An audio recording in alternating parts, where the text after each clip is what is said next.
أنا عارفة إن الإنسان لما بيوصل لمرحلة معينة من المرض ما بيبقاش مسؤول عن تصرفاته، وهو الله يكون في عونه. يعني وصل لمرحلة خلاص، يعني ما بقاش قادر يسيطر على نفسه، وصل لمرحلة خلاص مش مسؤول عن أي حاجة بيعملها. لكن للأسف الناس بتشيلك فوق طاقتك، ما بتقدرش ان ده انسان مريض وغير مسؤول عن تصرفاته. ما هي قال لهم ان انت اللي تقدري تغيري. صمم ومرضاش يعمل عملية، يمسكوا فيا انا والولاد. ازاي تسيبوه ما يعملش العملية؟ ليه ما تصمموش؟ لو صمم ان هو ما يعملش بتر في رجليه، يمسكوا فيا انا. طب ما تمسكوا فيه هو. هو في ست بتقدر على راجل؟ هو الراجل، مش انا. هو الراجل. مين اللي تقدر تسيطر على جوزها وتجبره؟ وده اللي بيخليني يا جماعة ان انا اصور الفيديوهات ديت، عشان تكون فيما بعد دليل ان انا فعلا حاولت والولاد فعلا حاولوا. وانتوا شفتوا بنفسكم لما كان داخل المستشفى والدكاترة تعبوا معاه وبعتوا لنا كذا مرة، قال قرار اخير، انا مش هعمل غسيل كلية، ده قرار اخير. والكلام ده انا مسجلاه ومصوراه وانتوا كلكم شفتوه، ان هو لما بيصمم على حاجة. بس هو وصل دلوقتي لمرحلة خلاص ما بقاش في تفكير، ما بقاش في، خلاص مش مسؤول عن اي حاجة بيعملها، مش حاسس بنفسه، مش عارف هو بيعمل ايه بالظبط. خلاص يعني المرض كله. فانا مش مسؤولة عن اصلاح الكون كله. للاسف الناس ما بتقولش ده مرضه من عند ربنا، وانتوا اكيد فاهمين انا اقصد مين هم بالناس. مش عارفين ان ده مرض من عند ربنا. بدل ما قالوا لي الله يكون بعونك، بتجري في الشوارع انت وولادك في اي وقت. الله يكون في عونك، بقالك 5 سنين عايشه نص حياتكم في المستشفى. الله يكون في عونك، شايله جبل كبير قوي قوي. ما رحتش قلت لحد من اخواته تعالى انا بربي. وايام ما زوجي تعب كان انا اولادي كلهم في مرحله تعليميه، ما حدش اداني مليم، ما حدش قال لي بتاكلوا منين، بتشربوا منين، بتصرفوا منين. اخويا قاعد وهو ما شاء الله يعني عيله كبيره و10 اخوات، ما حدش فيهم رفع السماعه يقول لنا بتاكلوا بتشربوا ايه وبتجيبوا العلاج منين وبتتصرفوا ازاي. وانا لما بدايه المرض كان ولادي لسه في المراحل التعليميه، ما كانش لسه حد خلص دراسه. لكن سبحان الله ما حدش بيقدر، ما حدش بيقول لي بتجيبي منين وبتعملي ايه. الله يكون في عونك، والله شايله جبل.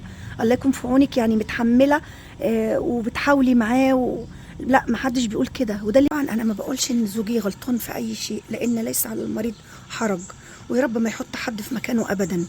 الانسان لما بيوصل للمرحله دي من المرض، يعني بيتصرف تصرفات بيبقى هو يعني مش مسؤول عنها. طبعا بتختلف من حد للتاني، اكيد رد الفعل بيختلف من انسان للتاني.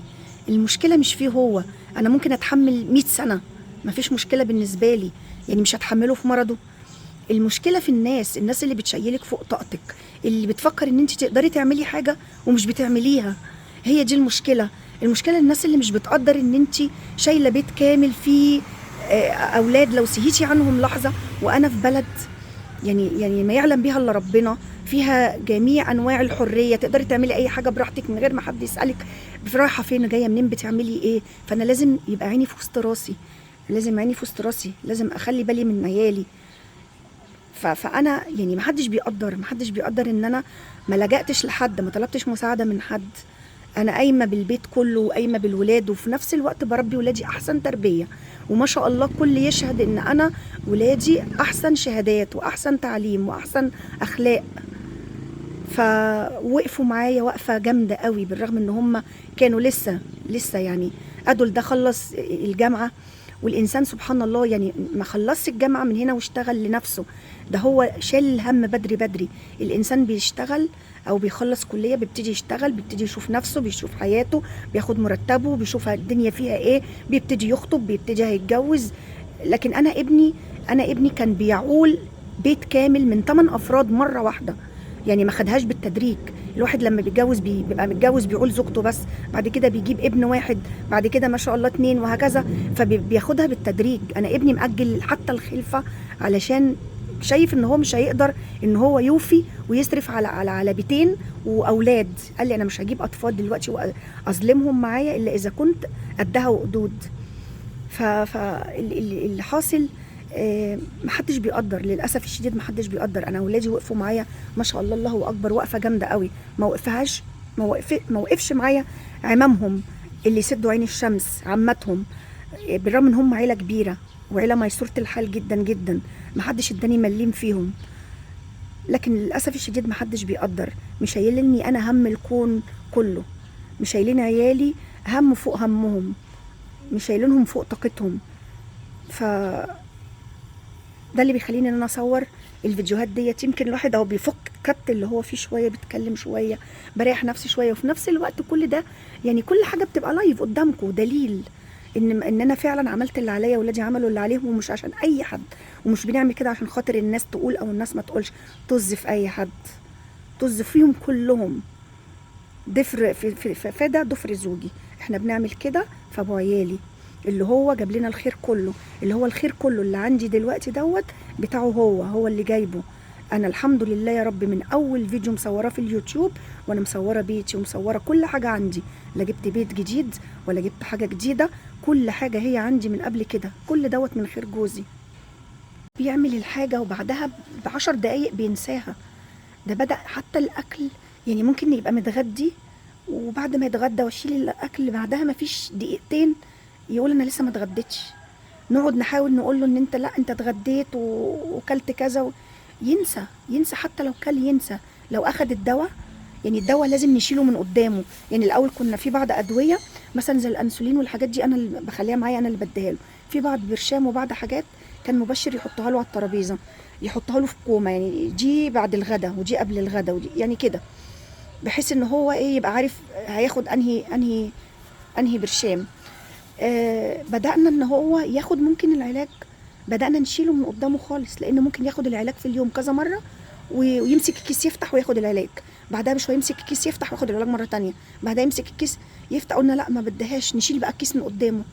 نبقى لسه مدينه البرشام يقول لك هدوني العلاج انا ما خدتوش. والله اديناهولك انت خدته.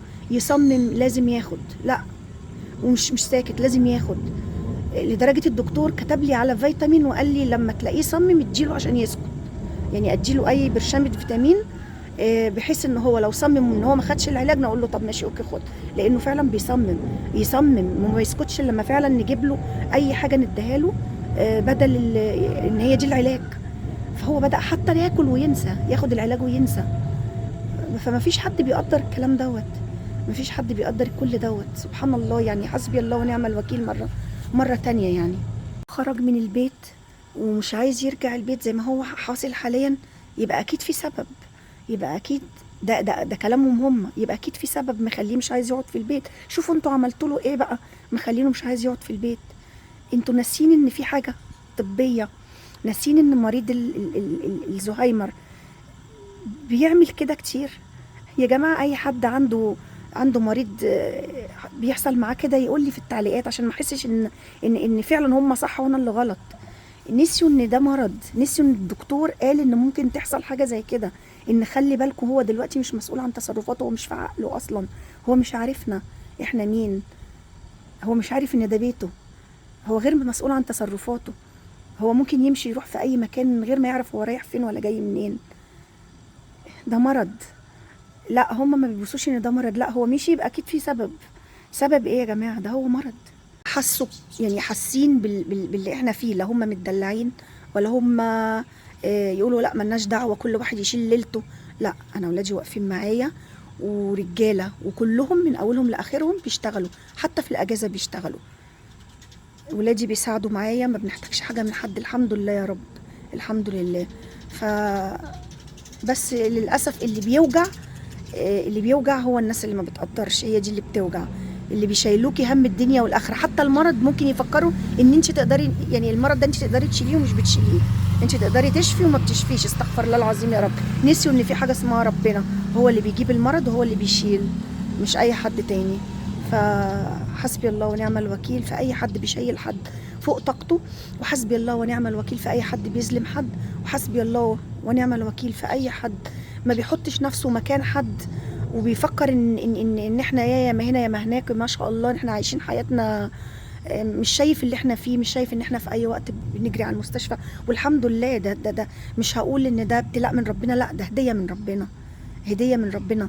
زي ما ابني قالها لي في مره، قال لي يا مامي ده ما يمكن ربنا عمل كده وبابي دوت يكون هو سبب لدخولنا كلنا للجنه. الله ونعم الوكيل في اللي استخسر فيكي ضحكتك، في اللي استخسر فيكي فرحتك، في اللي استخسر في عيل شاب تعب وكافح لحد ما وصل لمرحله معينه، يستخسر فيه فرحته ويستخسر فيه ضحكته. حسبي الله ونعم الوكيل في كل حد ما بيقدرش ظروف حد. يحسدك على اقل حاجه، يحسدك لو ضحكتي، يحسدك على اكلتك، يحسدك على اي حاجه عندك، ما يعرفش ان كل انسان في اللي مكفيه. ربنا بيدي لكل واحد، كل واحد في الدنيا دي ليه 24 قيراط، ربنا بيديهم لك كاملين، سواء بقى خدتهم صحه وعيال، خدتهم صحه ومال، خدتهم راحه بال، المهم ان انت بتاخدهم كاملين. مش بمعنى ان انا عندي حاجه مش عندك، انت عندك حاجه برضو مش عندي.